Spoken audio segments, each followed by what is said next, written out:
Vēji sniegu sapūtuši naksnīgajā Siguldā, Āboļanka pliku krūti, gan startā viņš, gan finišā.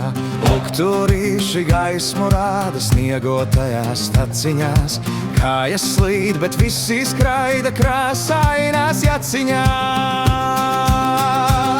No kalna bija lejupjā, tiek vieglāk bija noripot, finišs atkal kalna galā, vieglāk būtu uzrāpot.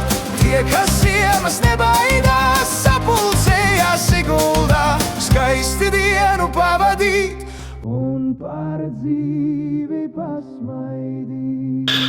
Taksi? Jo skriet ziemu bija prieks, Siguldā tas nav nieks, sapņos tagad rādīsies tumsas posma noslēpums.